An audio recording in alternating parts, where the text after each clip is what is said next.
I was ready, and right before I was gonna leave, he said, yeah, but Katie, you're not gonna do well there because you never took one of my art classes.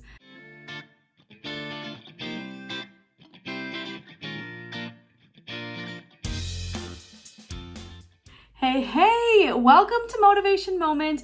I am your friend, Katie Fortune, and I'm back. I'm actually recording this after the wedding. Oh, and if you didn't know, I went out and got married in Colorado. So go check out one of those videos.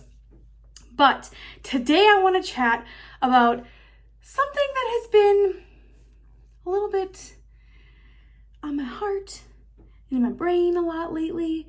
And it actually was a question that did come from the amazing 6th, 7th, 8th graders that I spoke to a couple months ago. They wanted to know more about how to deal with when people don't believe in you. And believe me, I've been there. And oh wait, I am there. There are people out there that are not going to believe in you. And that sucks, but at the same time, it's okay. Like, those are the people that are not for you. They don't have to believe in everything you want to do. And the bigger you dream, the more you go for your goals and your dreams, and you push the envelope and you reach for the stars and you're doing these crazy awesome things, whatever it is, the more people that won't believe in you. You'll have a lot more. Believe me. But I want to share a story, at least on my perspective of how I deal with it. And it does change over time, but I want to share a story when I was in high school about someone that did not believe in me at all. And what did I do? You know, sassy, feisty Katie here. So when I would say probably 11th grade, so a junior in high school, I was getting ready to apply for colleges and all of the good things. Well, I decided I wanted to apply for college at UW Stout, University of Wisconsin Stout. And I wanted to go for interior design. Well, the interior design program back then was affiliated under, which it still technically is, the School of Art and Design. So you had to do art, okay? Now, go back to 11th grade Katie. Never took an art class in my entire life. Could potentially draw a stick figure, really good at straight lines. Anything else? Not so much. But we had to submit a portfolio of some work to see if we could get into the School of Art and Design and then do the concentration in interior design, okay? This was very overwhelming for me because, again, I never took an art class. So what did I do? I decided I was going to chat with our local, at my high school, art teacher and ask him for his help. And he actually helped me, which was wonderful. And when we were done, Greg, let me get this straight. My portfolio is embarrassing. Here's the deal. Sketching and drawing, not my forte. But I am great at 3D, building, all of that kind of stuff. So there's another thing. I always talk about your strengths and areas of improvement. I am not good at sketching and drawing. Believe me, I will find something sometime for you and I will show you an image. Not good, okay? Not good. But my 3D skills and building things, because I grew up with a dad that's a custom welder and I learned how to weld at 10, that was a little bit better. So I submitted this portfolio, got everything ready, I was gonna submit it. And I remember having a conversation. I literally remember where I was standing. And weirdly, this just hit me. Where I was standing, oh my gosh, I just had like an epiphany. Oh my gosh. I'm so sorry.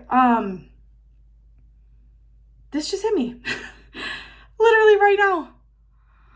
Where I was standing talking to that art teacher, I remember where the hallway was. It meets two different hallways like this. Oh my God.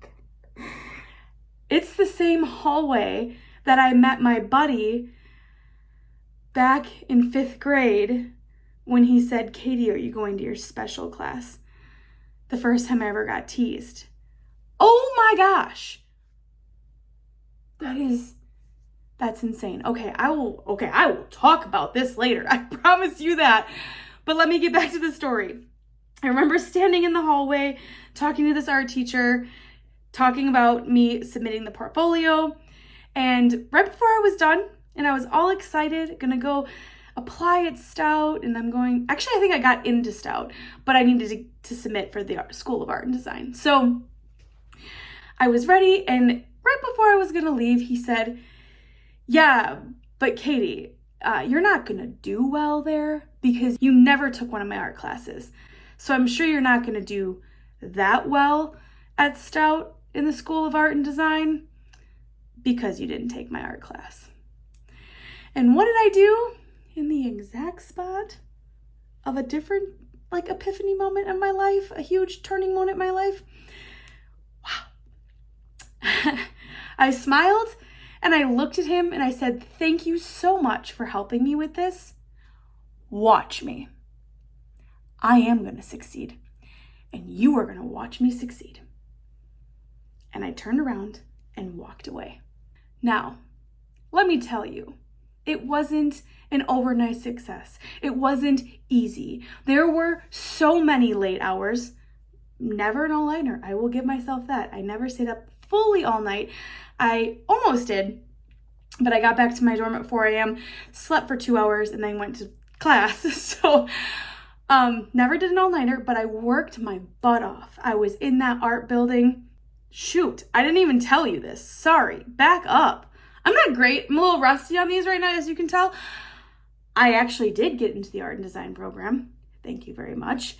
My little embarrassing portfolio made it. But the years at Stout, I worked my tail off, okay? I worked super hard, was there all the time. I literally should have just rented a space there to sleep because that's where I was at the most of the time. I was not a partier. I didn't do any of that stuff. But I worked hard. And when I graduated, I was on the dean's list all the time, had great grades, was top of my class from what I've been told by a professor that I was not told this, but a professor told my parents this once, that Katie sets the bar so high that people have to chase her and it takes a long time for them to chase. It's so high that it's going to take a lot to catch up, which is a very kind compliment. But I did work hard. I put the work in. It just didn't come easy. And nothing ever that's important is ever easy. But I was on the dean's list. I had multiple internships before I graduated. I was published at the age of 22 in one of my professor's books. That was incredible. I won an award, a big award in the Twin Cities, Minneapolis, St. Paul area for a design competition that we do at Stout, and all different types of things. And oh, by the way, I had a job before I even graduated. Multiple offers, actually. But for me, that the point of this whole thing, okay, I had someone that didn't believe in me. There's probably a lot more that don't believe in me. And I know that for a fact because not everyone's gonna like you, okay? It's hard to deal with. But the point is you need to dig down. And if you believe in yourself, that's all you need. You need to believe in yourself, because I believe that you can do anything you put your mind to. And if you have someone that's pushing at you, not being positive, don't believe in you, you know what? It might be time to set a boundary and just let that person be over here and you keep doing what you need to do over here. Because you can do anything you put your mind to. Little Katie that didn't even know how to draw anything, which I still am not great. Now, granted, at Stout, those professors taught you tricks and I succeeded so well. I didn't get A+ in these classes, by the way, but I got really good grades because I was showing progress. I was trying to do better. I was learning tips and tricks and techniques. Those are the things that matter. You are learning. Not everyone is going to be good at everything. You are not going to be great at everything. And you will have haters. You will have people that don't believe in you. And sometimes those people are in your family. And it's okay to set a boundary and say, this is my life.